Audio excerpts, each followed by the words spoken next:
todos bom dia, boa tarde. Sou o professor Leonardo, sou médico endocrinologista e hoje eu vim convidá-los a se engajarem conosco numa causa que é o tratamento da obesidade. A ideia é que, devido aos números epidêmicos que temos aí de obesidade no Brasil e no mundo, que os médicos generalistas, os estudantes de medicina também, tenham oportunidade de conhecer sobre o tema e, assim, conseguir tratar os pacientes que apareçam em seus consultórios. Existe ainda uma visão de que o paciente obeso está no consultório do endocrinologista, mas isso não é uma verdade, ele está em todos os ambulatórios. Será que estamos realmente preparados? Essa é a ideia da gente discutir um pouquinho e trazer aqui para vocês durante esta apresentação. Esse é o nosso Panda, nosso mascote do Centro Universitário São Camilo, que veio aí nos acompanhar hoje durante essa palestra. Eu vou começar de uma forma não tradicional, passando um vídeo para nos sensibilizar a respeito do tema. Vamos lá.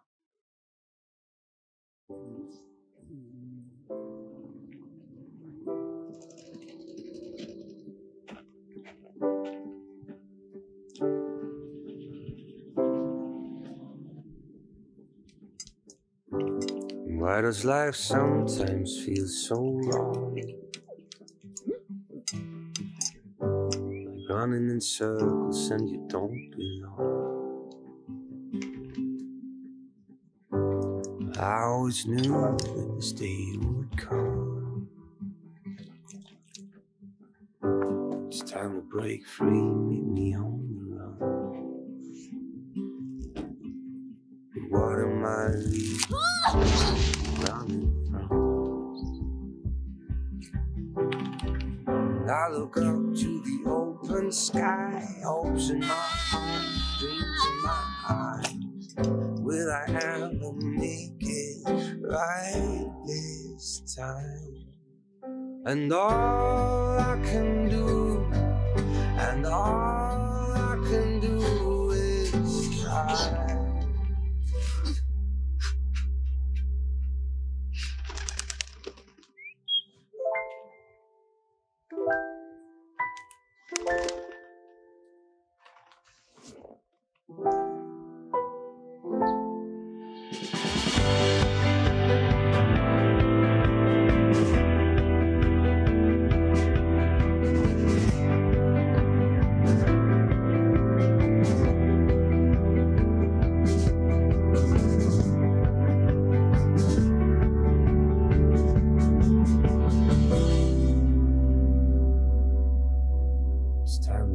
Free, meet me on the run. And all I can do, and all I can do, and all I can do is try.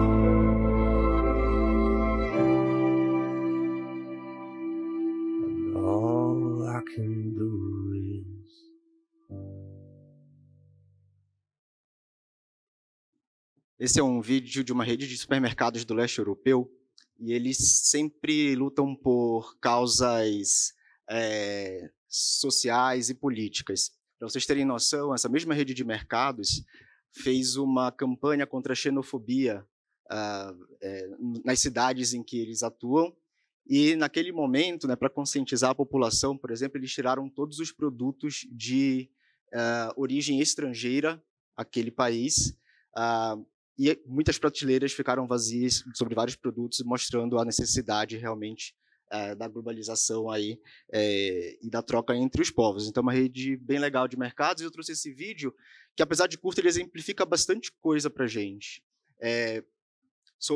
Fala sobre alimentação, fala sobre exemplo, quando o garoto vê o passarinho se alimentando, fala sobre privações que muitas vezes o excesso de peso é capaz de trazer para as pessoas, mas que isso pode ser mudado ao longo do tempo e por isso estamos aqui estudando um pouquinho para que a gente consiga também fazer isso junto com os nossos pacientes. A obesidade na sociedade humana ela é retratada desde muito tempo. Para vocês terem noção, essa é uma estatueta da era paleolítica, que foi encontrada em 1908, na Áustria, em um sítio arqueológico da Áustria, e ela demonstra ela representa a deusa Vênus, que era símbolo de fertilidade na era paleolítica, né, na época dos homens das cavernas. E ela representava a fertilidade porque, naquela época, precisava-se caçar para comer. Não tinha-se o acesso à comida com facilidade. E também não tinha como armazenarmos a comida. Então, ter um excesso de peso naquele momento era ter reserva de energia, e era legal. Então, por isso, era representada como a deusa da fertilidade, por essas formas voluptuosas. Porém, 500 mais ou menos antes de Cristo, Hipócrates, o pai da medicina, começou a dizer para a gente que talvez não fosse tão legal assim ser acima do peso, que isso poderia, sim, trazer alguns malefícios e encurtar, de certa forma, a nossa vida. Galeno, um seguidor de Hipócrates, começou a falar em seus primeiros escritos de que talvez alimentações com perfis menos calóricos, baseadas em verduras, em vegetais, pudesse ser benéfica para o não excesso de peso. Então, vejam há quanto tempo a obesidade vem sendo, de alguma forma, retratada ou estudada na nossa sociedade. No Brasil, nos últimos anos, vivemos também um aumento em grande monta desses números, e vimos aqui, em 2006, 2014, que esses números vieram aumentando. Em 2022, eu trago aqui para vocês essa imagem que foi retirada do site da ABESO, Associação Brasileira de Tratamento da Obesidade, e eles mostram estado por estado. Se formos passando o mouse por cima dos estados no site, vai aparecendo os níveis, as porcentagens de pessoas que estão acima do peso no Brasil e também em cada estado em que a gente for verificando. E somos apenas 3 a 4 mil endocrinologistas pela Sociedade Brasileira de Endocrinologia. Então, não daríamos conta de tratar todos esses pacientes. Uma grande preocupação mundial também é a obesidade na infância e adolescência. Junto à obesidade na adolescência, também cada vez mais casos de diabéticos do tipo 2 na adolescência, o que era incomum há algumas décadas atrás. Estamos preparados para isso? Temos formação sobre obesidade? Isso aqui são alguns dados de um estudo norte-americano que fez uma avaliação nas universidades norte-americanas sobre a estruturação do ensino de obesidade para os médicos em formação. E foi visto que apenas 7,5% das escolas médicas relataram oferecer a obesidade como um curso autônomo. Vamos relembrar aqui, então, da nossa faculdade, aqueles que já são formados, ou aqueles que estão na faculdade, tentar também aí lembrar da sua disciplina de endocrinologia, sobre quantas aulas sobre obesidade tivemos durante a faculdade. Talvez uma dentro do módulo de endocrinologia, como um tema mais dessa especialidade. E isso não é uma realidade só nossa aqui brasileira. Estamos vendo aqui realidade norte-americana, um baixíssimo nível de ensino sobre o peso. Uma média de 10 horas de educação específica sobre obesidade foi ensinada ao longo do currículo de 4 anos, e a grande maioria, segundo a grande maioria dos entrevistados. Os alunos sentiam-se pouco preparados para atender sobre obesidade, e a maior barreira seria a falta do espaço no currículo, que foi referido pelos reitores e pró-reitores dessas instituições que responderam essa pesquisa.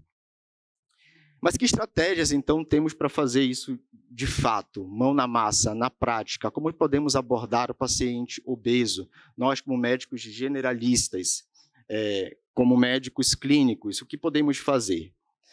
Temos aí os famosos pilares do tratamento do peso: a alimentação, a atividade física e a medicação. O mais importante é o segmento do perfil alimentar. Para perder peso, eu preciso fazer déficit calórico. O tratamento medicamentoso, ele vem ao encontro do tratamento do peso a partir do momento em que eu tenho dificuldades em seguir o meu padrão alimentar. Então, doutor, eu sinto muita fome. Aquele perfil alimentar que a nutricionista prescreveu para mim, passou para mim, tem pouca comida, eu fico com fome. Então, temos aí um paciente do padrão hiperfágico. Vamos ter aquele paciente que fala, não, doutor, eu até fico bem com a quantidade de comida que a nutricionista passou para mim, porém, eu sou muito ansioso. Eu fico beliscando a comida o tempo todo. Então, temos um outro perfil de tratamento que devemos fazer para esse paciente. Assim como temos aquele que volta ao nosso consultório e fala, olha, estou bem com o padrão alimentar que a nutricionista passou para mim, estou perdendo peso, muito bem, esse paciente ele não precisa de medicação nenhuma. Isso é muito importante a gente frisar, para a gente não inverter o papel da medicação no tratamento do peso. Ela vem ser uma aliada para que o paciente cumpra o seu perfil alimentar, para que ele atinja o déficit calórico que é previsto. Muitos pacientes chegam ao consultório desanimados porque não conseguem fazer atividade física. E eles chegam por questões mesmo de tempo, vida corrida, e eles chegam muitas vezes derrotados, achando que não vão perder peso. E a nossa primeira observação quanto a isso é: o mais importante nesse momento de emagrecimento é a alimentação. Claro, queremos que você faça exercício, é sempre muito bom, independente da perda de peso, o exercício ele vai trazer benefícios metabólicos, porém, a importância da atividade física é maior na manutenção do peso perdido do que no momento da perda de peso em si.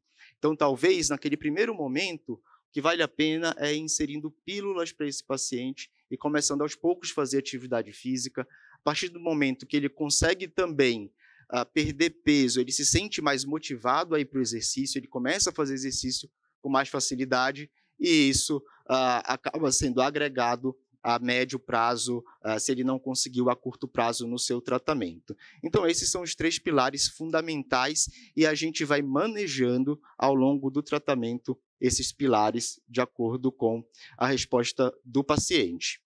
Vou discutir 2 casos aqui, vou trazer 2 casos bem da prática clínica que abordam 2 questões muito importantes no tratamento do peso, sobre risco cardiovascular e sobre o transtorno da compulsão alimentar.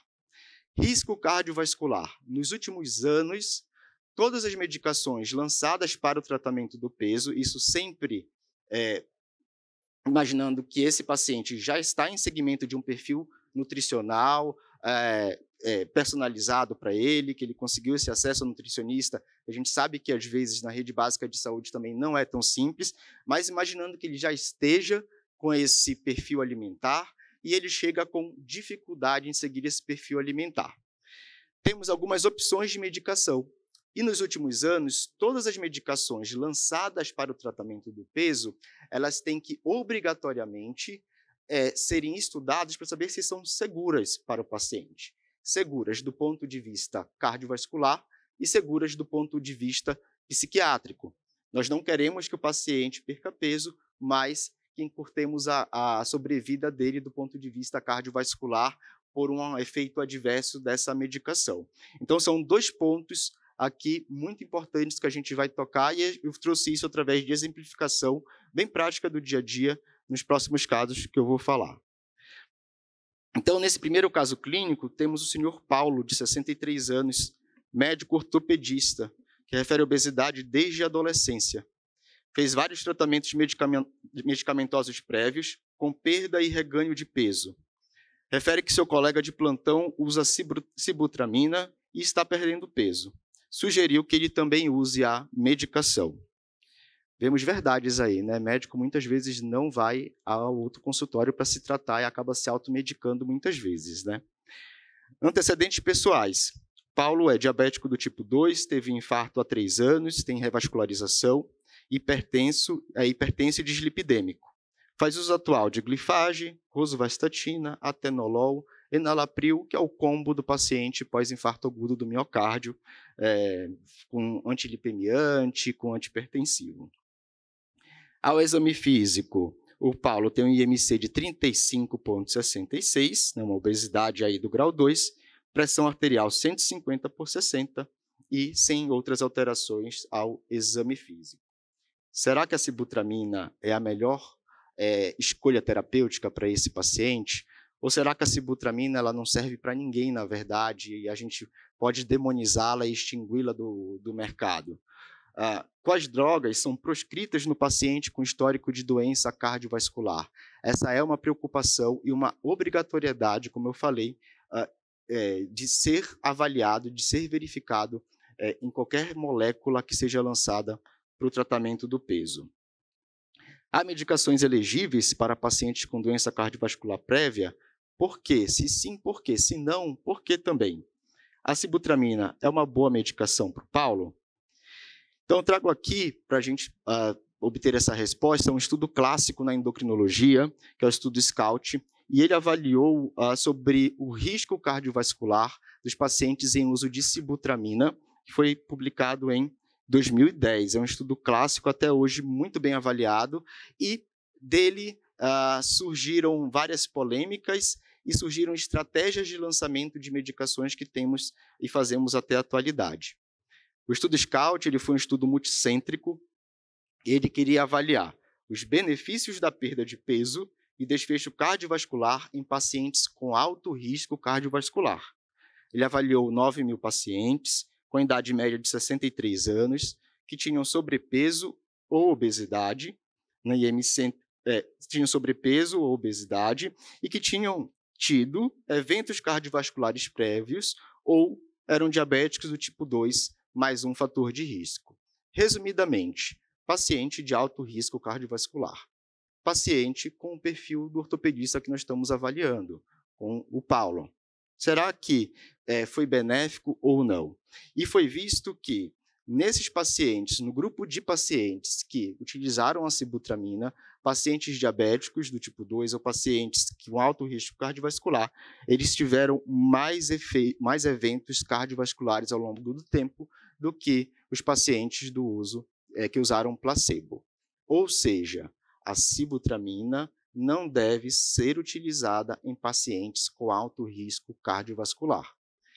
Porém, naquele momento, no momento em que esse estudo foi lançado, houve uma generalização dessa interpretação e a sibutramina saiu do mercado em vários países, inclusive do Brasil.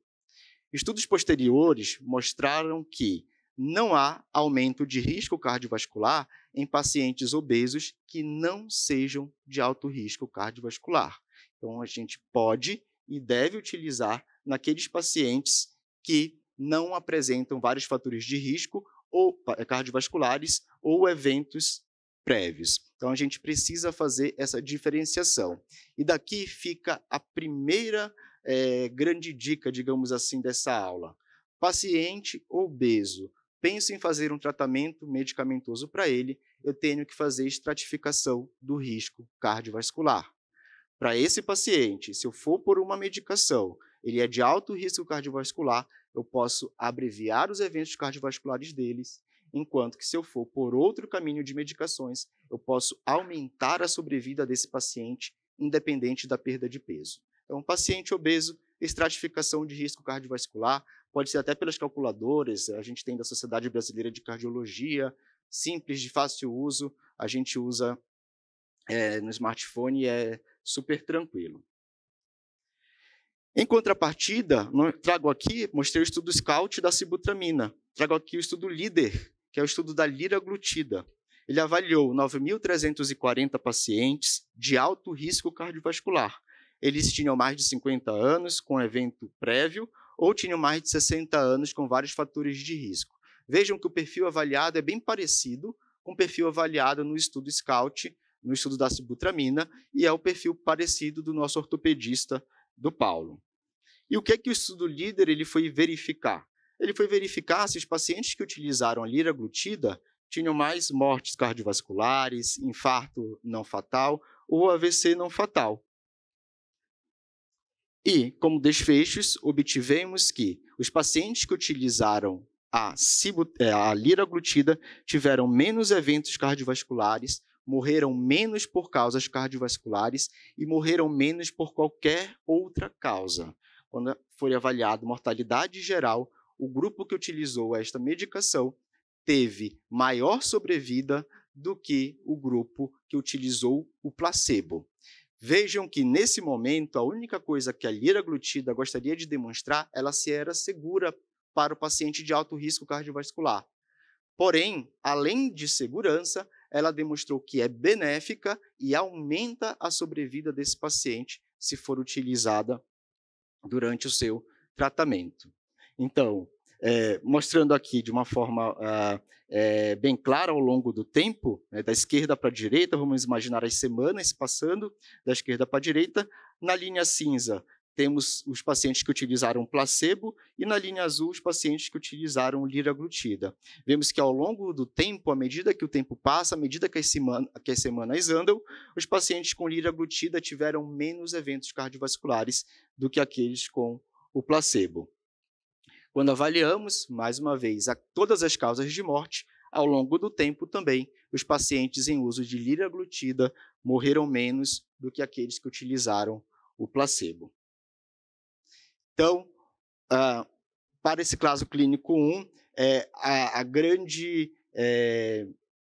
ideia, o grande ponto é trazer que é necessário que seja avaliado o risco cardiovascular do paciente. Não há droga pior ou melhor, existe sim a droga bem indicada de acordo com esse perfil que a gente vai avaliar no momento do tratamento. Um outro caso clínico que eu trago é um caso clínico sobre transtorno de compulsão alimentar. Então, o Mauro, de 38 anos, é um executivo de multinacional que deseja perder os 42 quilos que ganhou nos últimos 3 anos. Refere hiperfagia, ansiedade e compulsão por doces e carboidratos, principalmente em momentos estressantes no trabalho. Está preocupado, pois houve 2 episódios em que comeu 2 pizzas grandes sozinho em menos de 1 hora. Tem sentido vergonha da quantidade que está comendo e, por isso, tem feito as refeições sozinho. Sente-se culpado após a alimentação. Nega induzir vômito. Acha que não vai conseguir emagrecer, pois não tem tempo para realizar a atividade física. Caso clássico dos ambulatórios de tratamento do peso que a gente vê aí. Qual a hipótese diagnóstica? Será que é pura e simplesmente obesidade ou será que tem alguma coisa por trás desse diagnóstico da obesidade? Qual estratégia terapêutica poderíamos usar para o Mauro em caso da confirmação dessa hipótese diagnóstica? O que falar em relação à falta de tempo para o exercício e o processo de emagrecimento? Vou começar pela última pergunta dessas 3, porque já adiantei no início da aula que, nesse primeiro momento, caso ele não consiga fazer, mas se ele fizer um bom perfil alimentar e, se for necessário, um tratamento medicamentoso adjuvante, ele consegue sim perder peso pelo déficit calórico alimentar. E aí eu trago aqui a definição do transtorno de compulsão alimentar. Nos nossos ambulatórios de endocrinologia, lá do Centro Universitário São Camilo, eu tenho a oportunidade de estar com os alunos do terceiro ano, e também eu dou aula em algumas pós-graduações, faço alguns ambulatórios e algumas pós-graduações. E eu vejo que todo o caso de obesidade que é passado, quando o aluno começa a entrar no ambulatório, sempre vem, estou aqui com o senhor fulano, ele é compulsivo. Se você entra na outra sala, estou aqui com a senhora fulana e ela é compulsiva. E a ideia de eu falar sobre esse tema agora aqui é para que a gente comece a ter a imagem do paciente que, de fato, eu vou tratar como compulsivo. Compulsivo não é aquele paciente que, na sexta-feira à noite, chegou em casa, faz um prato de brigadeiro para comer e assistir filme. Isso é vontade de comer. Isto não é compulsão. Não é aquele paciente que programa o que vai pedir para comer. A imagem do paciente compulsivo, ela vem ao encontro dessa paciente aqui que está nessa imagem. O paciente compulsivo, ele começa, de uma certa forma, a comer escondido, porque ele tem vergonha da quantidade que come. O paciente compulsivo, ele tem uma angústia em sua face. Ele começa a ter preocupação em relação a essa quantidade que ele está ingerindo. O que é diferente desta imagem.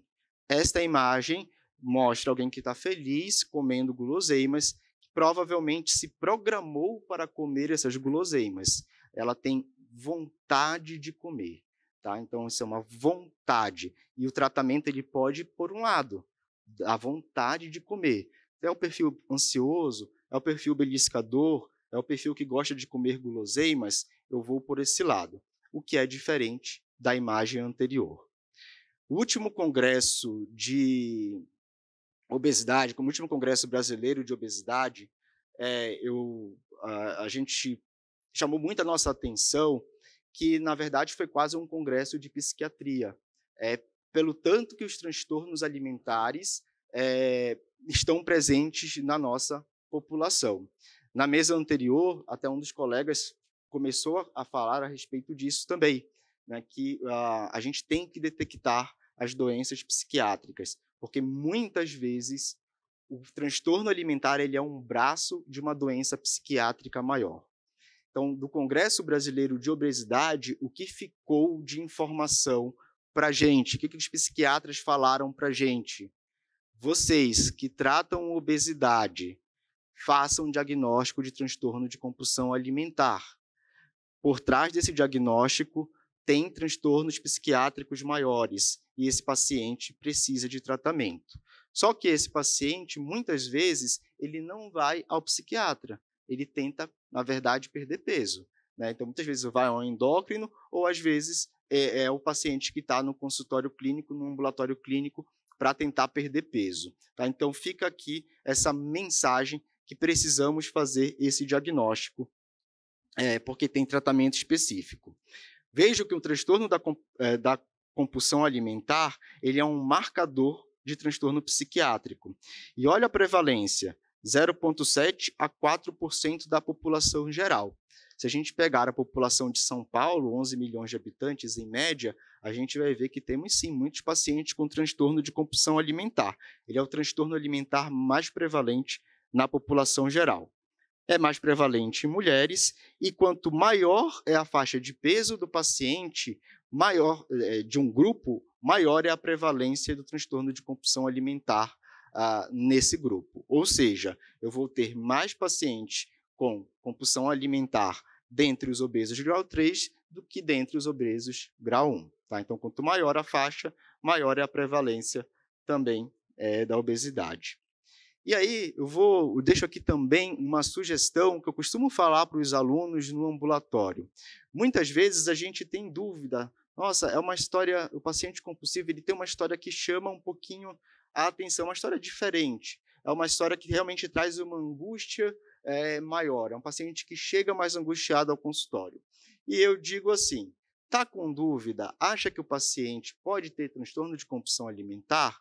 Vai lá no Google, joga transtorno de compulsão alimentar DSM-5, né, que é o Manual de Doenças Mentais. E ele vai abrir para você os critérios de compulsão alimentar. É muito interessante que o paciente compulsivo, quando a gente lê os critérios e ele está na nossa frente, a gente lê em voz alta, ele vai se enquadrando e ele vai acenando com a cabeça. Você vai lendo o critério e ele vai dizendo assim, sou eu. Diferente do paciente que não é compulsivo. O paciente que não é compulsivo, você vai ler os critérios e vai falar, não, eu não sou isso aí. Tá? Então, fica essa sugestão, às vezes, para a gente conseguir fazer esse diagnóstico. E, claro, quanto mais a gente faz, mais segurança a gente tem, mais segurança a gente cria no dia a dia. Então, vejam aqui alguns critérios, eu tirei na íntegra do Manual de Doenças Mentais. Né? Comer uma quantidade de comida definitivamente maior do que a maior parte das pessoas comeria em um período similar de tempo. Com os aplicativos agora que a gente consegue colocar o que a gente comeu e ele transforma isso em calorias, eu tenho pacientes que comeram até 8.000 calorias em uma refeição, tá? Para vocês terem noção do transtorno de compulsão alimentar. O transtorno de compulsão alimentar também tem muita relação familiar. Então, a gente tem irmãos que tratam compulsão alimentar, pai e filho que tratam compulsão alimentar.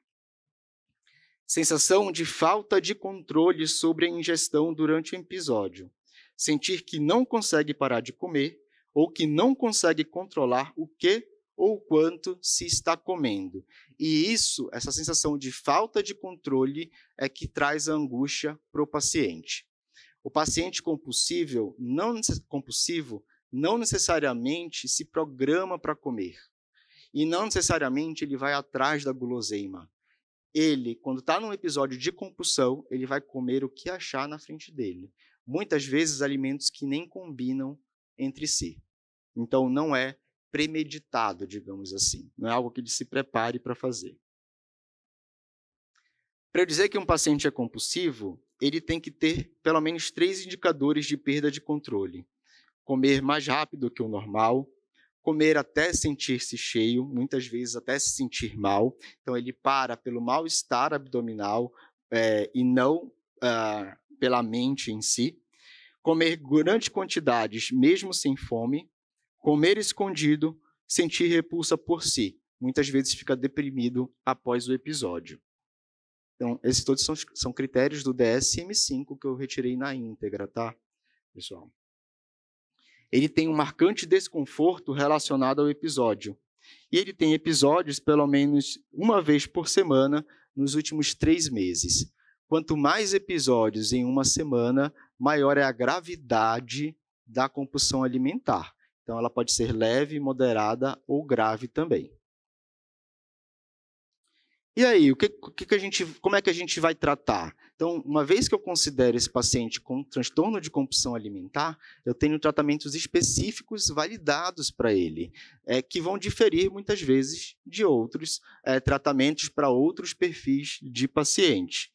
Então, a sibutramina, ela diz, os estudos mostram que pode ser útil nesse paciente com compulsão alimentar, e o famoso Venvansia, lisdexanfetamina, que a única aprovação para o tratamento do peso é no transtorno da compulsão alimentar. Não tem outra indicação de prescrição da lisdexanfetamina para outros casos de obesidade. Volto a ratificar, sendo redundante. A única indicação do uso de lisdexanfetamina dentro do tratamento do peso é para os pacientes com transtorno de compulsão alimentar. Sibutramina, ela é uma medicação catecolamínérgica. A lisdexanfetamina é um derivado anfetamínico, também com propriedades catecolamínérgicas. Jamais devemos utilizar os dois simultaneamente, tá, pessoal? Então, um ou outro.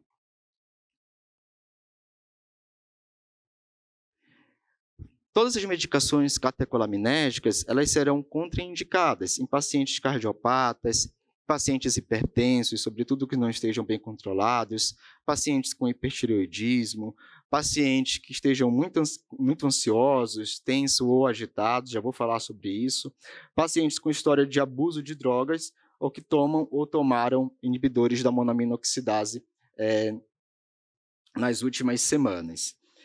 Sobre a ansiedade. Esses casos de transtorno de compulsão alimentar, de uma forma geral, a ansiedade está também associada a esse quadro. E aí, pessoal, vale muito a pena, primeiramente, tratar a ansiedade, melhorar a ansiedade do paciente, para aí sim colocar a lisdexanfetamina. Como eu falei, é um derivado anfetamínico, ela pode piorar essa ansiedade. Então, idealmente, primeiro tratar a ansiedade, para depois colocar o fármaco. E aí, podemos utilizar algumas dessas medicações aqui, né, citalopram, fluoxetina, bupropiona, venlafaxina, como um tratamento da ansiedade e, em seguida, colocarmos alguma dessas medicações. Tá? E anticonvulsivantes também, de uma forma geral, topiramato, é uma medicação off-label, uma medicação que a gente prescreve para o tratamento de peso, mas sendo o que a gente diz de fora de bula para esse tratamento, mas que a gente poderia usar como adjuvante aí nesses casos, para esses pacientes. A lisdexanfetamina, ela é um derivado anfetamínico, ela estimula a liberação de neurotransmissores na fenda sináptica. Sendo assim, ela depleta neurotransmissores pré-sinápticos. E, ao parar de fazer uso da droga, pode ser que o paciente tenha crise de abstinência. Por isso, deve ser feita com acompanhamento médico, em doses adequadas, e a retirada tem que ser programada. Diferentemente da sibutramina, que não libera neurotransmissores pré-sinápticos, ela inibe a recaptação de neurotransmissores na fenda sináptica. Sendo assim, ao pararmos o uso da sibutramina, o paciente mantém liberação de neurotransmissores na fenda e, por isso, ele não faz síndrome de abstinência. Então, uma grande diferença que a gente faz entre essas duas drogas. Então, como mensagens para casa, queria novamente engajar vocês aí no tratamento do peso, uma vez que a obesidade ela é um problema de saúde pública. Esse paciente está em todos os ambulatórios, do cardiologista, do clínico, do reumatologista, do gastroenterologista. Se a gente for pensando nas comorbidades, quando a gente fala especialidade, a gente vê que esse paciente está em todos os ambulatórios. Deve ser abordada por todos os médicos, deve, sim, se possível, entrar nos currículos universitários e nas pós-graduações, para que, quanto mais gente tratando, mais recursos humanos tenhamos para essa ajuda populacional. É um tema que deve ser abordado em todos os níveis de atenção à saúde. Dessa forma, eu termino a minha apresentação. Muito obrigado.